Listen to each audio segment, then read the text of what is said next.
Hello everyone. आज हम जानेंगे कर्ट लेविन की फील्ड थ्योरी। ये हमारी काफ़ी इंपॉर्टेंट थ्योरी है, तो चलिए जानते हैं। इससे पहले हमने काफ़ी थ्योरीज़ को लर्न कर लिया है और अब आज हम जानेंगे कर्ट लेविन की field theory. Learning is more effective when it is an active rather than A passive process. ये कर्ट लेविन की एक डेफिनेशन है। तो इन्होंने कहा था कि लर्निंग ज़्यादा इफेक्टिव होती है जब वो एक्टिव होती है, यानी कि पैसिव होने की बजाय जब वो एक्टिव हो। ही प्रेजेंटेड हिज थ्योरी, ये ध्यान रखना, ये की डेफिनेशन है, ध्यान रखना। कर्ट लेविन के द्वारा डेफिनेशन दी गई थी और इन्होंने जो अपनी ये थ्योरी प्रेजेंट की थी वो 1917 में की थी। He presented his theory in 1917।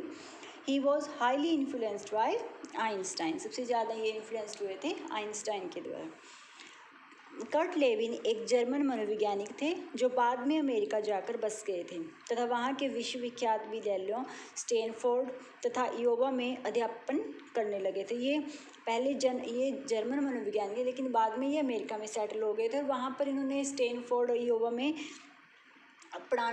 Study कराना शुरू कर दिया था। एक टीचर के रूप में इन्होंने वहाँ पर स्टडी कराई। कर्ट लेविन के अनुसार प्राणी के व्यवहार को उसके वातावरण से अलग करके नहीं देखा जा सकता, समझा जा सकता।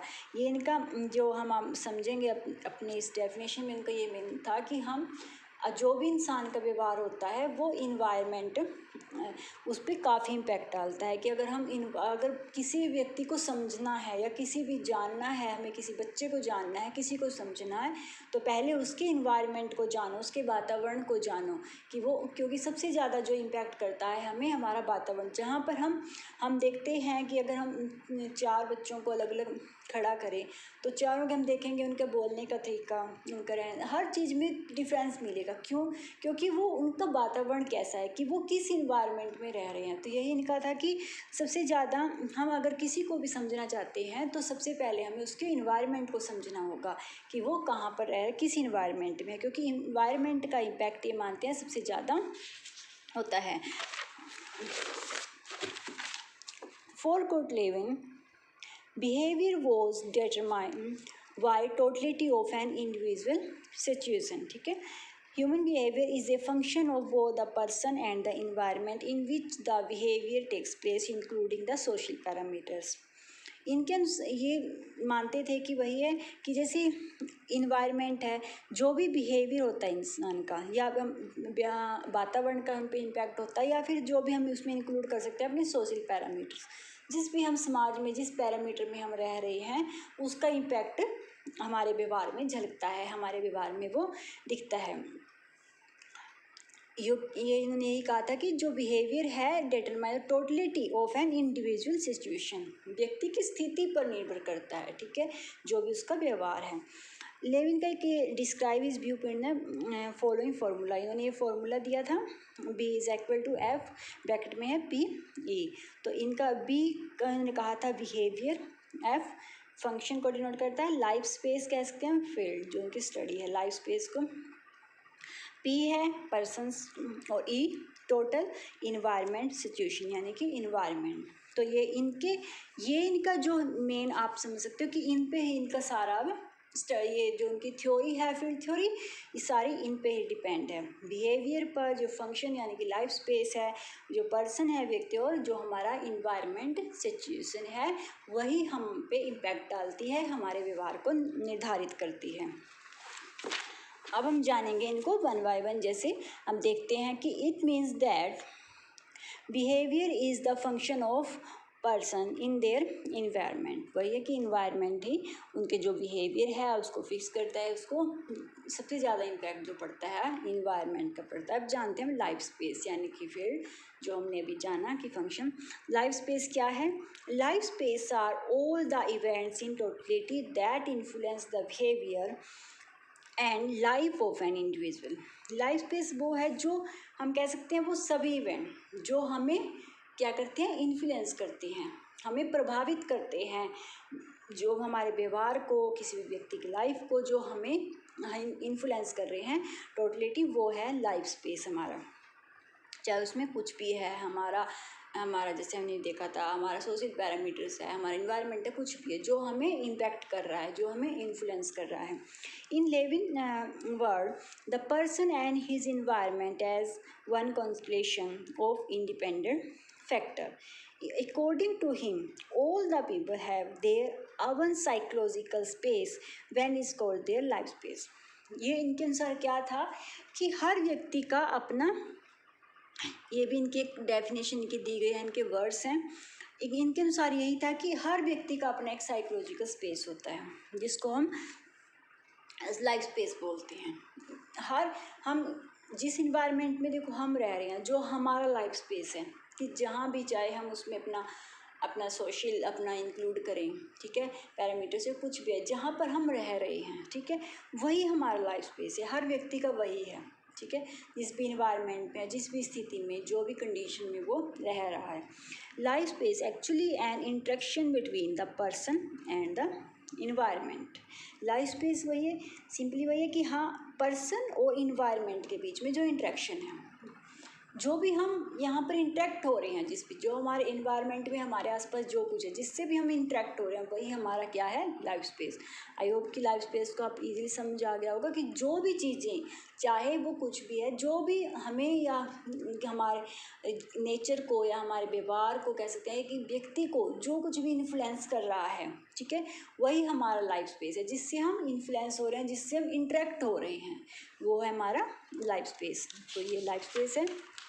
जैसे इन्होंने इस फील्ड थ्योरी में इस तरीके से थोड़ा बताया था कि जैसे एक व्यक्ति होता है, हम होते हैं, जैसे हम सेंटर में हमारा एक व्यक्ति है, पर्सन है, ठीक है, तो उसकी कुछ नीड्स होती हैं, कुछ एबिलिटीज़ हैं, जैसे इन्होंने बना रखा है, तो कुछ एबिलिटीज़ हैं, उनकी कुछ नीड्स हैं, ठीक है, ज़रूरतें हैं, तभी वो इंसान कुछ करता है। जब उसकी कुछ ज़रूरतें होंगी, उसकी कुछ एबिलिटी योग्यताएँ होंगी या जिनको वो दिखाना चाहता है, तो ये व्यक्ति है। लेकिन कुछ हमारे बैरियर्स होते हैं, ठीक है, और ये जो हमारा एक लिमिटेशन जिसको हम कह सकते हैं, हमारी बाउंड्रीज होती हैं लाइफ की।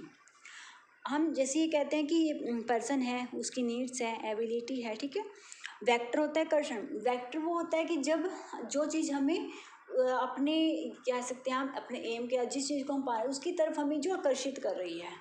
जैसे हमें अगर कुछ अचीव करना है, ठीक है, चाहे वो हमारी अंदर की इच्छा है या हमारा कुछ भी हमें जो सिखाया जा रहा है, जो भी शक्ति है, या हमें बताया जा रहा है कि हाँ आप ये करोगे तो ये बेनिफिट है, या फिर हमारा लालच लगा लो, हमारी नीड्स लगा लो, हमारी एबिलिटी लगा, जो भी हमें पुश कर रहा है हमारे एम की तरफ या हमें जो पाना है, वो सही गलत वो, तो उसके सामने हमारी बैरियर, हमारे सामने काफ़ी रुकावटें आती हैं, ठीक है।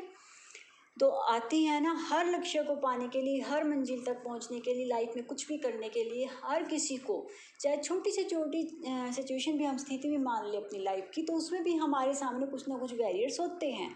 तो हमें उससे आगे हम देखते हैं कि हमें बैरियर्स होते हैं, फिर ये होती हैं रिस्ट्रेनिंग फोर्स होते हैं, इधर होती है ड्राइविंग फोर्स, ठीक है, जो प्रेरक शक्ति। इधर तो हमें इस साइड में बैरियर्स की इस साइड है हमारी एक तरफ जो हमें प्रेरक कर रही है आगे बढ़ने के लिए, दूसरी तरफ हमें रोकने वाले भी हैं, ठीक है। जब हमें कोई चीज़ पानी होती है तो हम क्या सोचते हैं, कभी हम सोचते हैं कि हाँ ये काम हम करेंगे तो समाज क्या कहेगा, ये काम करेंगे तो हम या आगे हम कर सकते हैं, हम लाइफ की सोचने लग जाते हैं कि हम आगे करेंगे कैसे, हमारे डर लगा लो, कुछ लगा लो, जो बैरियर्स आते हैं, बहुत कुछ सोचते हैं हम जब आगे बढ़ते हैं, ठीक है। तो वो हमारी जो हमारे रोकने की जो शक्ति होती है प्रेरक है, और ये प्रेरक नहीं करती है, हमें रोकना चाहती है ये शक्ति, ठीक है। तो फिर वो आती हैं, लेकिन आगे है, इससे आगे हमारा जो आएगा गोल आएगा। यहाँ से हमें सिलेक्शन करना पड़ता है कि हमें क्या, हमारे सामने बैरियर्स आए, हमारे सामने नेगेटिविटी भी आएगी, हमारे सामने पॉजिटिव भी आएगी। देखो जब एक इंसान को आप लगा लो, सिंपल सा मैं एग्जांपल देती हूँ, कोई इंसान स्टडी कर ली, चलो ठीक है, अब आगे हमें जॉब पानी, किसी के पास जॉब ऑफर आए, 3-4 उसके पास जॉब ऑफर्स हैं, ठीक है, उसको करना है सिलेक्शन। अब उसके सामने रुकावटें हैं, बैरियर्स हैं, होते हैं, उसकी टेंशन, वो सोचता है। कई बार एक इंसान ऐसा होता है, वो सोचता है कि मुझे ऐसी जॉब सिलेक्ट करनी है जिसमें आराम हो, रिस्पेक्ट हो, एवरीथिंग टू, ठीक है, पैसा तो होगा ही, लेकिन वो पैसे से वैल्यू ज़्यादा किसको देगा कि ऐसी जॉब जो रिस्पेक्टेबल भी है और जो एक लाइफ को एक जैसे हम टाइम भी दे सकते हैं अपनी फैमिली को, ऐसा हो कि हम अपने एक सेटिंग कर सकें। लेकिन एक तरफ दूसरी पर्सन वही है, एक दूसरा पर्सन है जो उन जॉब में से वो सिलेक्शन करेगा कि मुझे तो जिसमें ज़्यादा इनकम है, वो आराम को नहीं देखेगा अपने कि थोड़ा बहुत मुझे रेस्ट भी चाहिए या कुछ चाहिए। वो देखेगा कि वो सोचेगा चलो रिस्पेक्ट भी थोड़ी कम हो तो कोई बात नहीं, लेकिन वो सोचेगा सिर्फ कि जिसमें मनी ज़्यादा हो, मुझे ज़्यादा पेमेंट मिले।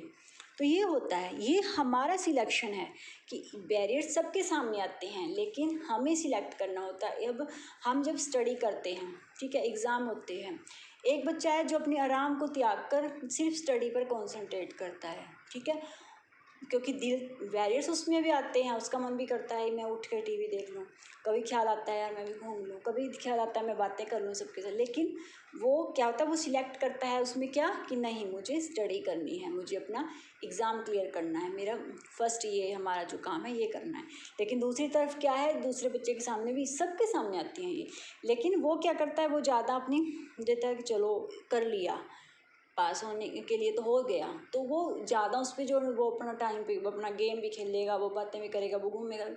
तो वो होती है, वो हमारी सिलेक्शन है कि हमें इन बैरियर्स से आगे, इन बैरियर्स को ये कह सकते हैं हम रोक के, हम बैरियर्स को हटा के हमें अपने गोल तक कैसे पहुंचना है, ये हमारी अचीवमेंट है। तो ये कहते हैं कि हर किसी के ये वेक्टर हैं, आगे वेक्टर आएंगे, सिर्फ यहाँ पे ये फर्क है कि यहाँ हमें नेगेटिविटी भी मिलेगी, पॉजिटिविटी भी मिलेगी, हमें हर चीज़ मिलेगी, लेकिन हमें सिलेक्शन करना है कि हमें अपने गोल तक कैसे पहुँचना है, ठीक है।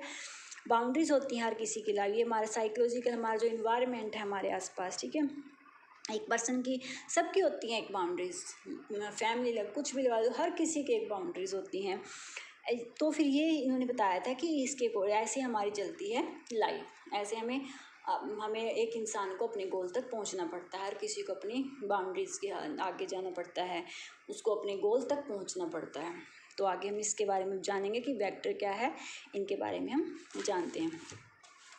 तो ये है, अब है वेक्टर। हमने सबसे पहले क्या पढ़ दिया, लाइफ स्पेस। लाइफ स्पेस वही है जो हमारा साइकोलॉजिकल, हमारा इन्वायरमेंट है, जो भी हम इंटरेक्ट हो रहे हैं, जिससे भी हम जहाँ भी हम रह रहे हैं, ठीक है।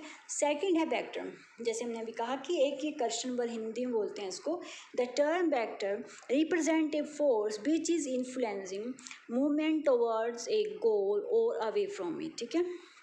वही है, ये कर्षण बल यही है जो हमें हमारे गोल तक पहुंचा भी देता है और हटा भी देता है, क्योंकि हमें कर्षण बल, जब हमें कुछ प्रेरक कोई चीज़ वेक्टर है तो हमें फोर्स, एक शक्ति, एक पावर जो हमें पुश कर रही है हमारे गोल की तरफ, ठीक है।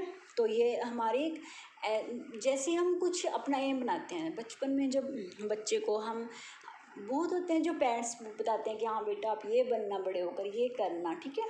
तो सबके अपने वैसे एम होते हैं उसमें, तो जो पर लेकिन वो समझ जाता है कि हाँ मुझे ये करना है, कहीं को हो जाता है कि हमें इसी लाइन में जाना है जो मेरे पेरेंट्स बोल रहे हैं। तो लेकिन आगे जो बैरियर्स आएंगे, आगे वो डिपेंड, उस पर डिपेंड करता है कि आगे जाकर जिस सब्जेक्ट में या जिस लाइन में पेरेंट्स कह रहे थे उसमें उसका इंटरेस्ट है भी या नहीं, क्योंकि बचपन में उसको नहीं पता। लेकिन जो हमारा एक कहते हैं इस साइकोलॉजिकल इन्वायरमेंट है, हमारी लाइफ स्पेस है, इंसान की अपनी एबिलिटी है, उसकी अपनी नीड है, तो वो एक निश्चित करती हैं कि हमें कैसे।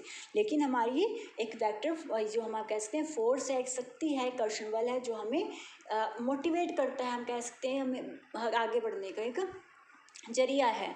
बल की उत्पत्ति प्राणी की इच्छाओं तथा आवश्यकताओं के अधिक होती है, ठीक है। वही हमारी जो नीड्स होंगी, हमारी जो इच्छाएं होंगी हमारी, ठीक है, तभी हम आगे बढ़ना सोचेंगे। अगर हमारी कोई एक व्यक्ति को इच्छा ही नहीं है, वो खुद से 2 टाइम की रोटी खाकर उसको कुछ करने की क्या ज़रूरत है, अगर लेकिन उसको जो अगर इच्छा होगी, उसकी एक नीड होगी कि नहीं मुझे तो कुछ कर दिखाना है लाइफ में, कुछ ना कुछ अचीव करना है, तभी तो वो एक मेहनत करेगा, तभी तो वो आगे बढ़ेगा, ठीक है। तो ये जो हमारी नीड होती हैं, हमारी जो इच्छाएं हैं, ठीक है, हमारी एबिलिटीज़ हैं, वो हमें उत्पत्ति, वो जो ये बल की उत्पत्ति होती है वो हमारी नीड से ही होती है, इस वेक्टर की। इस प्रकार बल लक्ष्य की ओर जाने के लिए प्रेरित करता है। किसी प्रकार के लक्ष्य को प्राप्त करने के लिए बल लगता है। लेविन ने बल को कर्षण का नाम दिया है, ठीक है। तो यही है जो नीड, हमारी जो एक एबिलिटीज़ थी उनको इन्होंने नाम दिया है वेक्टर, ठीक है, जो हमें आगे बढ़ने के लिए, हमारे एम तक पहुंचने के लिए प्रेरक के रूप में काम करती है। Vector is the direction and the strength of attraction towards object. Vector can move in one और मोर डायरेक्शन, जो हमें अपनी एक डायरेक्ट करती है हमें डायरेक्शन तक पहुंचने के लिए।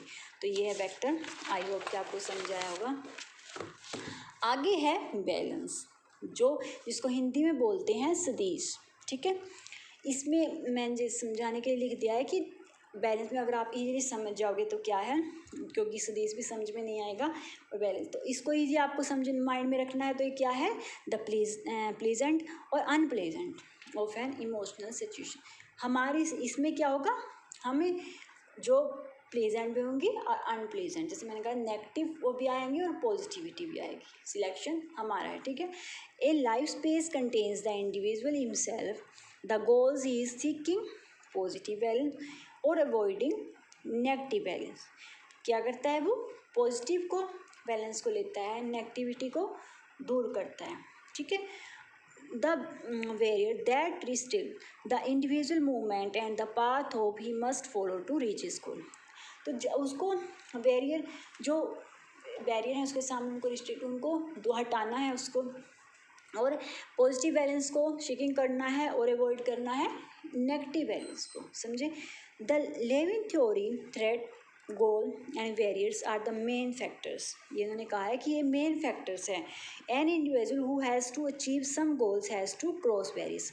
अगर कोई व्यक्ति किसी अचीव करना चाहता है, कुछ भी गोल जो अचीव करेगा, तो क्या वो क्रॉस करेगा उन बैरियर्स को जो हमारे सामने हैं, उन कठिनाइयों को, उन रुकावटों को वो दूर करेगा। वो कैसे दूर करेगा, ये बैलेंस की जरिए, जब उसको सिलेक्शन करना है वो पॉजिटिविटी को लेगा, नेगेटिविटी को दूर करेगा, ठीक है, बैरियर्स को हटाएगा और अपने गोल की तरफ बढ़ेगा। क्योंकि हर लाइफ में, हर इंसान की लाइफ में बैरियर्स, जब भी हम किसी गोल की तरफ बढ़ेंगे तो वो तो रुकावटें तो आएंगी ही आएंगी, वो हमको करने, जैसे एग्जाम्पल के तौर पे हम समझ लेंगे टू पॉजिटिव बैलेंस। हम समझते हैं कि हमारे सामने कई बार होता है, हमारे सामने मान लो, जैसे मैंने पीछे एग्जाम्पल दिया था जॉब का, कई बार ऐसा होता है कि दोनों जॉब ऐसी हैं कि मुझे दोनों करनी है और दोनों ही बेनिफिट है। उस समय क्या होता है, एक उलझन, एक टेंशन हो जाती है कि हाँ मुझे क्या करूँ, इनमें से सिलेक्शन किसका करें, ठीक है। तो two positive such as a when a child has to choose between going to picnic and playing with friends. जैसे उसके सामने, अगर एक बच्चे का दिन उदाहरण दिया है कि एक बच्चे के सामने आ गया कि उसको पिकनिक के बीच में और प्लेइंग विद फ्रेंड्स के बीच में सिलेक्शन करना है, हो गया ना बच्चा कंफ्यूज, उसको खेलना भी है लेकिन उसको पिकनिक पे भी जाना है। वैसे ही हम लाइफ में बहुत बार आती हैं जब हमें दो के भी सिलेक्शन करना होता है, वो हमारी कंडीशन होती है काफ़ी उलझी हुई, वो हमें स्थिति को हमें काफ़ी बैलेंस करना, या हम कह सकते हैं कि संभालना काफ़ी मुश्किल होता है, क्योंकि दोनों ही हमारे सामने पॉजिटिव हैं, ठीक है। सेकेंड सिचुएशन में क्या होता है कि ए सेमिलेटनेस पॉजिटिव एंड नेगेटिव। उसमें तो यह है कि एक पॉजिटिव है और एक नेगेटिव है, पर पॉजिटिव नेगेटिव दोनों जुड़े हुए हैं। कैसे, such as when a child is offered for a reward for the school task he does not wish to perform. कि एक बच्चे को ऑफर्ड है, उसको एक रिवार्ड मिलेगा स्कूल टास्क में, लेकिन ये तो पॉजिटिव हो गया। लेकिन नेगेटिव बात यहाँ क्या आएगी कि लेकिन उसकी इच्छा ही नहीं है कि मैं उसमें पार्टिसिपेट करूँ, परफॉर्म करूँ, ठीक है। तो और भी हम अपनी स्थिति, अपनी लाइफ की कुछ भी कंडीशन ले सकते हैं कि कई बार हमें होता है कि हमें इस चीज़ को पाना है, लेकिन क्या होता है कि एट ए टाइम हम उस टाइम वो कर नहीं सकते, चाहे वो किसी की वजह, लेकिन वो नेगेटिव पॉजिटिव जो मिल जाते हैं तो उस समय इंसान के मन में, क्योंकि उसको पता है कि मुझे करना है लेकिन वो नहीं कर सकता है, करना नहीं चाहता, कुछ भी है, तो तब होती है कंडीशन ये। अगर टू नेगेटिव बैलेंस, और कई बार सामने होते हैं कि दोनों ही नेगेटिव हैं। Such when a child is threatened with punishment if he does not to do a task which he does not wish to perform, ठीक है। तो एक पनिशमेंट हो जो नेगेटिव हो बैलेंस हो है कि जब उसको सज़ा भी मिल जाती है लेकिन जो काम उसने नहीं किया, ठीक है, वो नेगेटिव हो गया।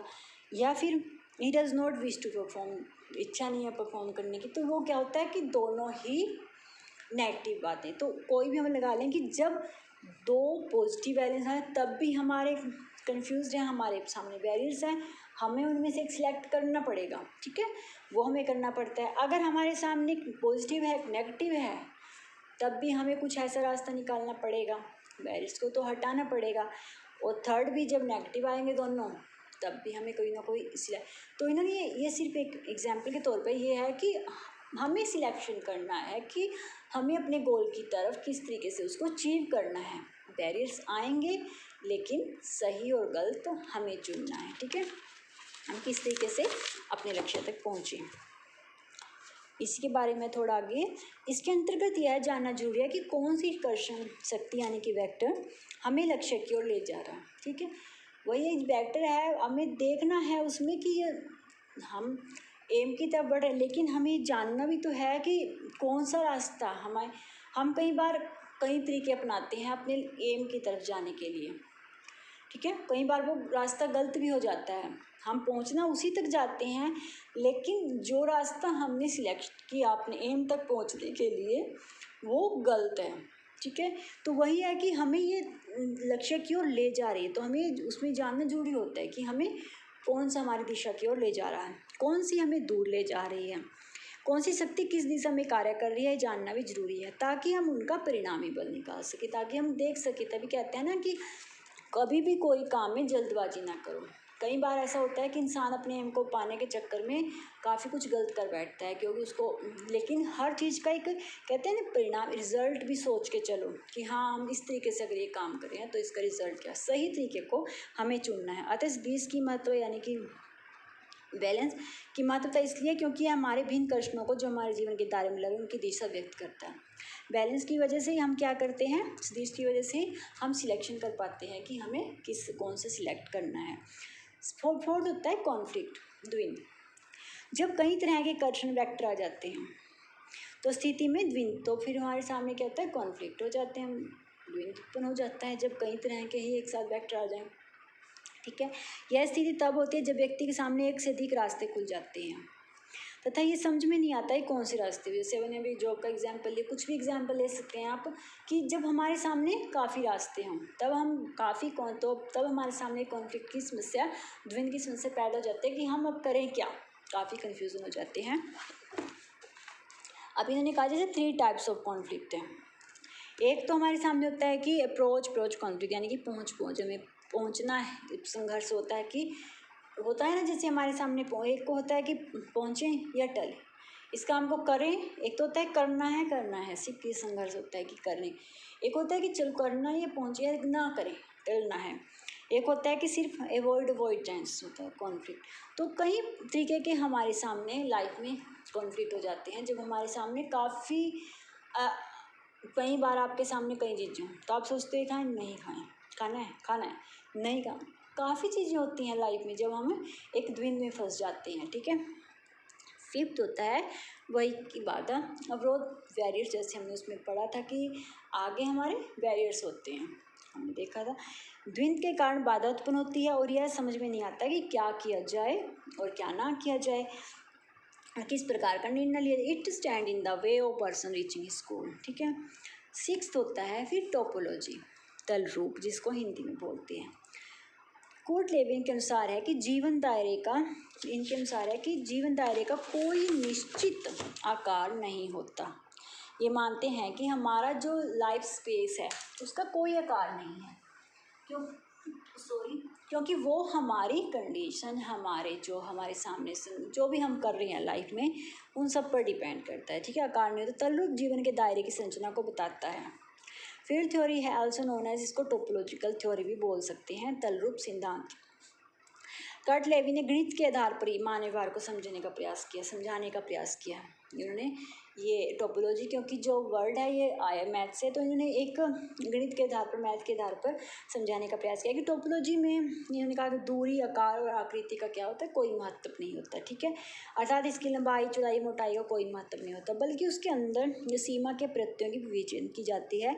तल रूप का उद्देश्य तथा उनकी प्राप्ति के मध्य बाधाओं के संदर्भ में व्यक्ति की स्थिति को स्पष्ट करते हैं कि जब उसके सामने बाधाएं आती हैं, उसकी स्थिति कि ये मानते हैं कि चाहे एक पर्सन है, उसके आकार कैसा वो डिपेंड नहीं करता, लेकिन वो डिपेंड ये करता है कि जो उसकी स्थिति है उन सब के बीच में, या वो किस तरीके से अपने कौन दायरे में कहते हैं स्पष्ट कर रहा है। वो कहते हैं कि जैसे हम आप लगा लो कोई वही है कि हमें गोल तक पहुंचना है, आगे वेरियर्स हैं, वो नहीं है कि उसके सामने वेरियर्स क्या क्या कुछ है, ये सब डिप नहीं करता, लेकिन किस चीज़ को हमें स्पष्ट करना है कि वो किस तरीके से क्या सिलेक्ट करेगा, किस तरीके से आगे बढ़ेगा, किस तरीके से अपने लक्ष्य तक पहुंचेगा, ये है टोपोलॉजी। ठीक है,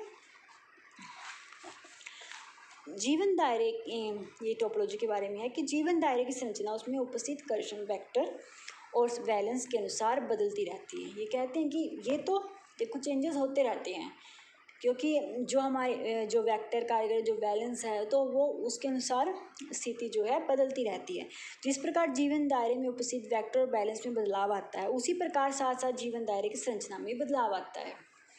जीवन दायरे में निरंतर परिवर्तन को ही तलरूप कहा जाता है। वही है कि यही तो तलरूप का, इसको तो टोपोलॉजी कहा है कि ये तो हमारे जो वेक्टर हैं बैलेंस हैं इनके अकॉर्डिंग है, क्योंकि हम किसी, वही अभी मैं थोड़ा सा वही दोबारा एक्सप्लेन करूँगी कि आप किसी लक्ष्य तक जा रहे हो, ठीक है, आगे हमारे वेरियर्स हैं, ठीक है, और रास्ता हमें सिलेक्ट करना है, वो रास्ता जो हमें सही की तरफ भी ले जा सकता है, गलत की तरफ भी ले जा सकता है। तो वो तो हमारा दायरा जो है वो निश्चित तो वो करेगा ना, तभी तो हम कहते हैं कि इसमें कोई एक हम कंडीशन या आकार नहीं दे सकते, क्योंकि ये तो हमारे स्थिति के ऊपर है कि वो आगे जाकर किस तरीके से सिलेक्ट करेगा, किस रास्ते पर जाएगा, कैसे वो आगे बढ़ेगा। ठीक है, तो ये सब एक चेंज होता रहता है। इनकी इम्प्लीकेशन है कि इसका क्या इम्पैक्ट है किस तरीके से हमारे एजुकेशन पे। Implication for effective learning, the teacher has to provide suitable psychological environment to the changing needs of the students. ये जो इन्होंने थ्योरी दी थी, ये कहते थे कि जो इफेक्टिव लर्निंग के लिए टीचर को एक सूटेबल साइकोलॉजिकल इन्वायरमेंट जो है एक बच्चों को देना चाहिए उनकी नीड्स के अनुसार। ठीक है, जो भी उनकी नीड्स होती हैं, ज़रूरत होती है, चाहे चेंजेस होती रहती हैं, कुछ भी बदलाव आता रहता है, लेकिन उसके अनुसार एक टीचर का होते हैं। जैसे क्लास में बच्चे हैं लेकिन सब अलग अलग होते हैं, तो ये मानते थे कि उसके अनुसार बच्चों की स्थिति के अनुसार बच्चों के अनुसार एक ऐसा इन्वायरमेंट क्रिएट किया जाए, साइकोलॉजिकल मैटर दिया जाए, साइकोलॉजिकल इन्वायरमेंट दिया जाए उनकी नीड के according. The teacher has to help in setting the goal depending upon the individual capacity and activity. क्योंकि जो बच्चे होते हैं, एक टीचर कहते हैं, एक टीचर सबसे ज़्यादा गाइड करता है एक बच्चे को, क्योंकि जब स्कूल में जाता है, अगर अच्छा टीचर, वैसे टीचर सब अच्छे होते हैं, लेकिन कई टीचर होते हैं जो इंसान को काफ़ी मोटिवेट कर देते हैं एक बच्चे को, क्योंकि जो एक बच्चा होता है जब स्कूल में तो वो काफ़ी कंफ्यूज होता है, लेकिन अगर टीचर उसकी एबिलिटी के अनुसार उसकी जो हम, क्योंकि टीचर को सबसे ज़्यादा पता होता है कि वो किस सब्जेक्ट में अच्छा है या वो उसका नेचर क्या है, सबसे ज़्यादा टीचर जान जाता है उसके बारे में। ठीक है, तो वो एक को क्या कहते हैं कि उसको कह सकते हैं मोटिवेट करता है। Help the student to release their tension, then only they will be able to learn situation. तो वो कर सकते हैं रिलीज टेंशन से, बच्चों की हेल्प करके उनकी सिचुएशन को लर्न करें। यही है कि टीचर, इस फील्ड थ्योरी का यही मेन महत्व है कि क्षेत्र सिद्धांत इनको हिंदी में बोलते हैं। तो ये है कि बच्चों को एक ऐसा इन्वायरमेंट दिया जाए, बच्चों को सही मोटिवेट किया जाए, उनकी एबिलिटी के अनुसार उनको सही तरीके से समझाया जाए ताकि वो आगे बढ़ सकें, उनको रुकावटों के बारे में, बैरियर्स के बारे में बताया ताकि वो हर एक सही रास्ता चुन सकें, किस तरीके से हमें रास्तों को सही चुनना है।